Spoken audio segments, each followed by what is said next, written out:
할렐루야. 거룩하신 주님을 예배하는 해림의 모든 성도님들 되시기를 주님의 이름으로 축복합니다.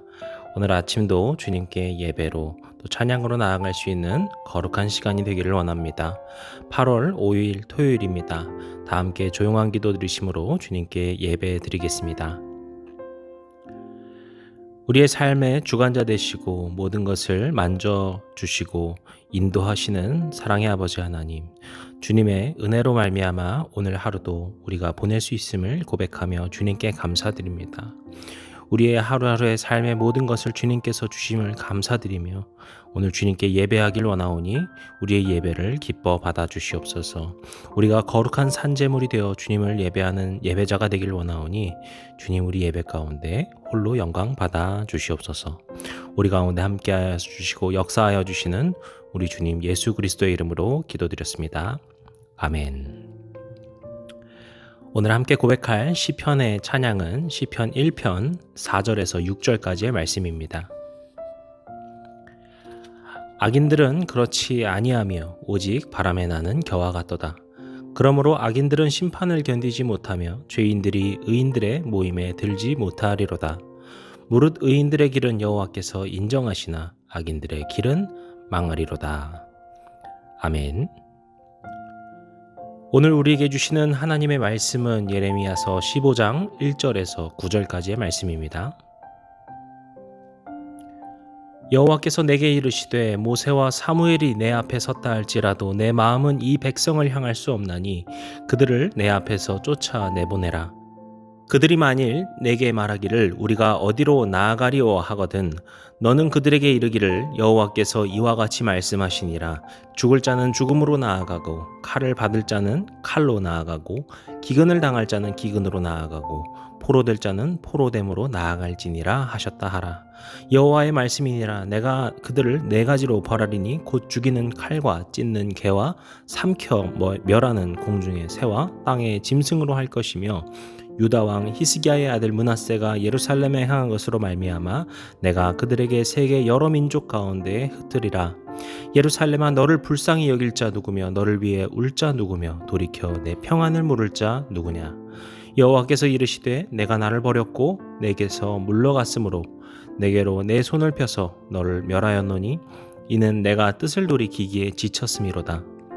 내가 그들을 그 땅의 여러 성문에서 키로 까불러 그 자식을 끊어서 내 백성을 멸하였나니 이는 그들이 자기들의 길에서 돌이키지 아니하였음이라. 그들의 과부가 내 앞에 바다 모래보다 더 많아졌느니라.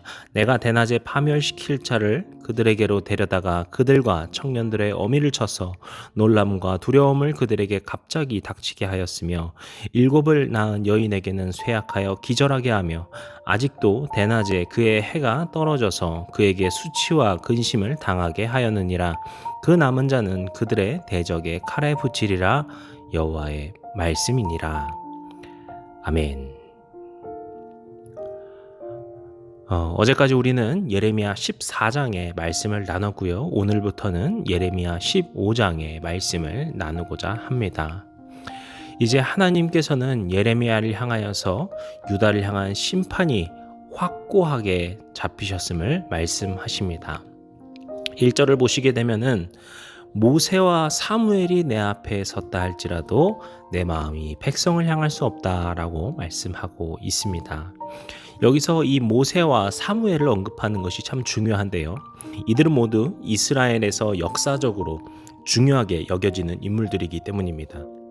특별히 모세와 사무엘은 그 당시 그 민족, 그 백성들을 대표하여서 하나님께 백성의 뜻을 아뢰고 하나님께 백성들을 향한 자비하심을 구했던 지도자로서 매우 중요하게 보입니다.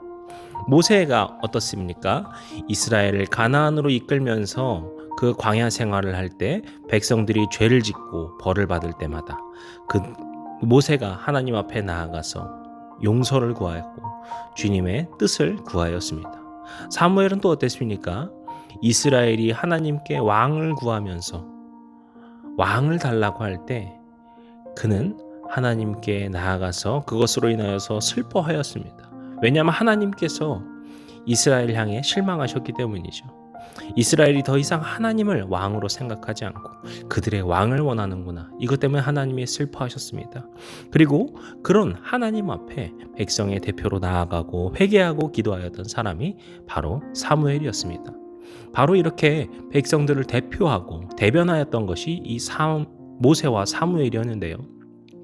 지금 이 하나님의 의지가 얼마나 단호한지, 그런 자들이 올지라도 지금 나의 마음을 되돌릴 수 없다라고 하나님께서 강력하게 말씀하고 계신 것이죠. 하나님의 강한 그런 심판의 의지는 2절에 나아가서 더욱더 확고하게 우리가 볼 수 있습니다. 여기서 무슨 이야기를 합니까? 이스라엘이 이런 질문을 예레미야에게 한다는 것이죠. 우리가 어디로 나아가리요? 그때 이렇게 대답하라고 말씀하십니다. 죽을 자는 죽음으로 나아가고 칼을 받을 자는 칼로, 기근을 당한 자는 기근으로, 포로될 자는 포로됨으로 나아가라. 이것이 무슨 말입니까? 지금 유다가 나아가고 있는 방향, 유다의 길에는 심판을 피할 길이 전혀 없다라는 것을 보여주죠. 그리고 3절에 나아가면은 강력한 심판에 대해서 더욱더 말씀하십니다. 4가지로 벌할 것이다. 죽이는 칼과 찢는 개와 공중의 새와 땅의 짐승으로 벌할 것이다. 이건 역시 그들에게 피할 길이 전혀 없음을 보여주고 있습니다. 그러면서 4절에 가면은 민족 가운데 너희들을 흩겠다라고 말씀하시죠. 이것은 포로로 끌려가게 될 그 유다의 미래, 그 유다의 최후에 대한 말씀이기도 합니다. 그들은 이 남유다가 멸망한 후에 바벨론으로 끌려가게 되죠. 그런데 모두가 잡혀 끌려가는 것이 아니었습니다. 그 과정에서 이집트로 도망가기도 하고요. 인근 다른 곳으로 도망치기도 하면서 유다 백성들, 이스라엘 백성들이 여기저기 흩어지게 됩니다. 결국에 하나님의 이 심판이 그렇게 성취되고 이루어진다라는 것을 보여주죠. 그러면서 5절부터는 다시 한번 이스라엘의 멸망에 대해서 말씀하고 있습니다. 불쌍히 여길 자가 누구냐? 너를 위해 또 울 자는 누구냐? 내 평안을 물을 자는 누구냐? 이렇게 질문하는 것은 누군가가 그렇게 질문한다라는 것이 아니라요. 그렇게 불쌍히 여겨주고 그들을 위해서 울고 평안을 물어볼 그럴 주변의 사람조차도 없음을 말합니다. 이것은 이 유다가 향했던 그 정치적인 모습과도 연관이 있습니다. 유다가 바벨론의 위협을 당하고 그랬을 때 외교적으로 아수르와 연합을 한다던가 애국과 연합을 하는 등의 여러 가지 방법들을 취하죠. 그런데 지금 그들에게 필요한 것은 외교적으로 어떻게 행하는가가 중요한 것이 아니라 하나님 앞에 용서를 구하는 것이 가장 중요한 일이었어요. 자신의 죄를 자백하고 하나님 앞에 회개를 구하는 것이 가장 중요했습니다. 하지만 그들이 그런 것을 다 잊어버리고 주변의 국가가 나를 도와주겠지, 주변의 강대국이 나를 도와주겠지 라는 생각으로 있었던 것입니다. 그 결과는 바로 지금 5절과 같이 불쌍히 여길 자도 그들을 위하여서 울 자도 평안을 물을 자도 없을 것이다 라는 것을 말씀하시는 것이죠. 그리고 이후에도 계속되는 유다를 향한 멸망에 대해서 말씀하시게 되는 것인데요. 우리가 6절을 보게 되면은요, 하나님의 이런 강력한 그 심판의 의지, 그 확고하심이 결국에 유다로 인한 것임을 우리는 알 수 있게 됩니다. 우리 6절 말씀은 한번 같이 읽어보도록 하겠습니다. 여호와께서 이르시되 내가 나를 버렸고 내게서 물러갔으므로 내게로 내 손을 펴서 너를 멸하였노니 이는 내가 뜻을 돌이키기에 지쳤음이로다. 아멘. 하나님께서 어떻게 말씀하십니까? 내가, 그러니까 유다를 향한 것이죠. 유다, 너희가 나를 버렸고 너희가 나에게서 물러갔다. 즉 이것은 하나님께서 선제적으로, 그러니까 이스라엘이 뭔가 잘못한 것이 없는데 먼저 심판하신 그런 것이 아니라 이스라엘이, 유다가 먼저 하나님을 버리고 하나님을 떠나버리는 그것으로 인해서 하나님께 반응으로서 이러한 일이 벌어졌음을 보여주는 것이죠. 심지어 뒤에 가면은 하나님이 그 뜻을 돌이키기에 지쳤다라고 말씀하시는데요. 이것은 하나님이 어떤 감정적인 한계라던가 그 체력의 한계가 있다라는 것을 말하는 것이 아닙니다. 우리가 보시면 열왕기, 그리고 이 이스라엘의 그 역사를 계속해서 우리가 성경을 통해서 보아오게 되면은 그들은 끊임없이 하나님을 향해서 배신하고 배반하죠. 오랜 시간이 지난 뒤도 아니었습니다. 그들이 출애굽되는 바로 그 시점에서부터 광야 생활을 하면서 끊임없이 하나님을 반역하는 죄를 저질렀죠. 그런 것으로 인하여서 계속해서 그들을 향한 진노를 내비치시고 다시 그들이 용서를 구할 때 하나님께서 용서하시는, 그렇게 하나님께서 다시금 뜻을 돌이키셨지만 이제 이스라엘이 더 이상 뜻을 돌이킬 만한 행동도 하지 않는 현실, 그렇게 그들이 죄를 짓고 그 죄로부터 벗어나지 않고 있음에 대해서 말하는 것이죠. 그리고 그들에 대한 최후가 바로 이 심판이라는 것입니다.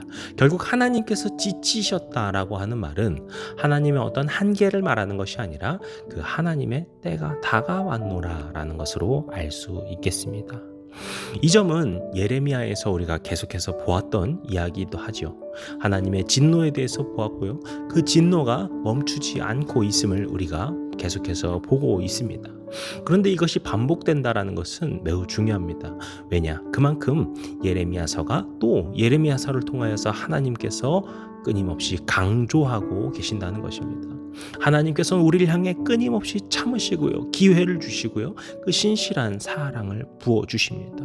그런데 여기서의 문제는 하나님으로부터 말미암은 것이 아니라 세상으로부터 말미암은 것도 아니라 결국에는 우리 자신에 있다라는 것이죠. 우리가 주님을 떠나고 주님을 배신하려 하고 우리의 마음이 주님을 돌아서려 한 것이죠.